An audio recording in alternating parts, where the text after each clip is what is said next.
Price the Lord, hallelujah. യേശുവിൽ ഏറ്റവും പ്രിയമുള്ള സഹോദരി സഹോദരന്മാർ, ഈ പ്രഭാതത്തിൽ നാം ധ്യാനിക്കുന്നത് സങ്കീർത്തനം 141 1-2 വചനമാണ്. ദാവീദ് രാജാവ് ദൈവമായ കർത്താവിൻ്റെ സന്നിധിയിലേക്ക് സഹായത്തിന് വിളിക്കുന്ന ഒരവസ്ഥയാണ്. വചനപ്രകാരമാണ്: ഞാൻ അങ്ങയെ വിളിച്ചപേക്ഷിക്കുന്നു, വേഗം വരേണമേ. ഞാൻ വിളിച്ചപേക്ഷിക്കുമ്പോൾ എൻ്റെ പ്രാർത്ഥനയ്ക്ക് ചെവി തരണമേ. എൻ്റെ പ്രാർത്ഥന അങ്ങയുടെ സന്നിധിയെ ധൂപാർച്ചനയായും ഞാൻ കൈകൾ ഉയർത്തുന്നു സായന ബലിയായും സ്വീകരിക്കണമേ. Price the Lord. പ്രിയമുള്ളവരെ, ഈ ദാവീദ് രാജാവിൻ്റെ പ്രാർത്ഥന കേൾക്കുമ്പോൾ ഈ ദിവസം ഈ ഒരു പ്രാർത്ഥനയിൽ നിന്ന് ഒരു ഇൻസ്പിറേഷൻ, ഒരു പ്രചോദനം ലഭിച്ചുകൊണ്ട് നമ്മുടെ എല്ലാ ആവശ്യങ്ങളും ദൈവസന്നിധിയിൽ സമർപ്പിക്കണം. പ്രത്യേകിച്ച് ദാവീദ് രാജാവ് ഇങ്ങനെ പ്രാർത്ഥിക്കാൻ കാരണമുണ്ട്. പ്രത്യേക ഒരു അവസ്ഥയിലാണ് ദാവീദ് രാജാവ് ദൈവസന്നിധിയിലേക്ക് പ്രാർത്ഥിക്കുന്നത്. ഈ ഒരു അവസ്ഥയെക്കുറിച്ച് ദാവീദ് 9-ാം വാക്യത്തിൽ പറയുന്നുണ്ട്. അതിപ്രകാരമാണ്: എന്നെ നിരാധാരനായി ഉപേക്ഷിക്കരുതേ. അവർ എനിക്കൊരുക്കിയ കെണികളിൽ നിന്നും ദുഷ്കർമ്മികൾ വിരിച്ച വലയിൽ നിന്നും എന്നെ കാത്തുകൊള്ളണമേ. Praise the Lord. ആരൊക്കെയോ ദാവീദിനെ ട്രാപ്പ് ചെയ്യാണിത്, നശിപ്പിക്കാൻ പോവുകയാണ്, നശിപ്പിക്കാൻ വേണ്ടി വല വിരിച്ചിരിക്കുകയാണ്. ആ ഒരവസ്ഥയിലാണ് ദാവീദ് പറയുന്നത്: എന്നെ സഹായിക്കാൻ വേഗം വരണമേ, ചെവി ചായ്ച്ച് എൻ്റെ പ്രാർത്ഥന കേൾക്കണമേ. കർത്താവിനെ ദാവീദ് വിളിച്ചപേക്ഷിക്കുന്നു. യഹോവയുടെ മുന്നിൽ 2 പ്രാവശ്യം കരയുകയോ വിളിക്കുകയോ ചെയ്യുന്നുണ്ട്. ദാവീദിൻ്റെ സ്വരത്തിൽ നിരാശ കാണുന്നുണ്ട്.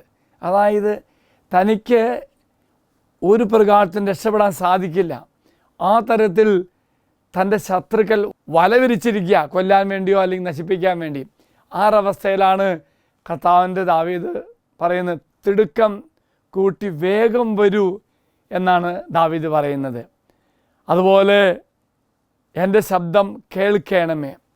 പ്രിയമുള്ളവരെ, നമ്മുടെയൊക്കെ ജീവിതത്തിൽ ഇതുപോലെ ചില പ്രതിസന്ധികൾ ഉണ്ടാകുമ്പോൾ ദാവീദ് രാജാവിനെ പോലെ നമുക്കും ദൈവത്തോട് പറയാം: വേഗം വരണമേ, ചെവി ചാച്ച് എൻ്റെ പ്രാർത്ഥന ശ്രവിക്കണമേ. നമ്മുടെ ജീവിതത്തിലോ, നമ്മുടെ ജീവിത പങ്കാളി ജീവിതത്തിലോ, നമ്മുടെ മക്കളുടെ ജീവിതത്തിലോ, ആരുടെ ജീവിതമായിക്കൊള്ളട്ടെ, നാം അനുഭവിക്കുന്ന ഈ ഒരു പ്രത്യേക സാഹചര്യം അല്ലെങ്കിൽ കടന്നു വന്ന അവസ്ഥയിൽ നമ്മൾ പ്രാർത്ഥിക്കണം, ദൈവത്തെ വിളിച്ചപേക്ഷിക്കണം. അപ്പോൾ ദൈവം തല ചാച്ച് നമുക്ക് ഉത്തരം തരും. ഇനി അതുപോലെ തന്നെ പ്രിയമുള്ളവരെ, ദാവീദ് ഈ സാഹചര്യത്തിൽ അവൻ്റെ പ്രാർത്ഥന എപ്രകാരമായിരുന്നു? ധൂപാർച്ചന പോലെ ആയിരുന്നു. ദാവീദ് പറയാണ്: എൻ്റെ പ്രാർത്ഥന നിൻ്റെ മുമ്പാകെ ധൂപാർച്ചന പോലെയും എൻ്റെ കൈകൾ ഉയർത്തുന്ന സായാഹ്ന ബലി പോലെയുമായിരിക്കും. Price the Lord. പ്രിയമുള്ള സഹോദരി സഹോദരന്മാർ, ധൂപാർച്ചന പ്രാർത്ഥന സൗരഭ്യത്തിൻ്റെ പ്രാർത്ഥനയാണ്. നിർത്താതെ സ്വർഗത്തിലേക്ക് ധൂപം പോകുന്ന പോലെ നമ്മുടെ പ്രാർത്ഥനയും നമ്മുടെ നിയോഗങ്ങളും ദൈവസന്നിധിയിൽ സമർപ്പിക്കണം. എങ്കിൽ പ്രിയമുള്ള സഹോദരി സഹോദരന്മാരെ, ഈ ദിവസം നമ്മുടെ ജീവിതം അനുഗ്രഹപ്രദമായ ജീവിതമാകട്ടെ എന്ന് പ്രാർത്ഥിക്കുന്നു. ഒപ്പം നമ്മുടെ ദുഃഖവും നമ്മുടെ വേദനയും ധൂപാർച്ചന പ്രാർത്ഥന നടത്തുന്ന പോലെ, ഒരു സായാഹ്ന പ്രാർത്ഥന നടത്തുന്ന പോലെ ദൈവസന്നിധിയിലേക്ക് ഉയർത്തി അനുഗ്രഹം ഭാവിക്കുവാൻ നമുക്ക് സാധിക്കട്ടെ എന്ന് പ്രാർത്ഥിക്കുന്നു. ദൈവം എല്ലാവരും അനുഗ്രഹിക്കട്ടെ. മറക്കരുത്, എൻ്റെ ദുഃഖവും എൻ്റെ വേദനയെല്ലാം കേൾക്കാൻ കാത്തിരിക്കുന്ന ഒരു ദൈവമാണെങ്കിൽ, ഞാൻ പറയുമ്പോൾ തന്നെ, കരയുമ്പോൾ തന്നെ, വിളിച്ചപേക്ഷിക്കുമ്പോൾ തന്നെ കർത്താവ് തല ചാച്ച് നമ്മുടെ പ്രാർത്ഥന കേട്ട് നമ്മെ അനുഗ്രഹിക്കട്ടെ. ഈശ്വര ആശീർവാദം തരാം.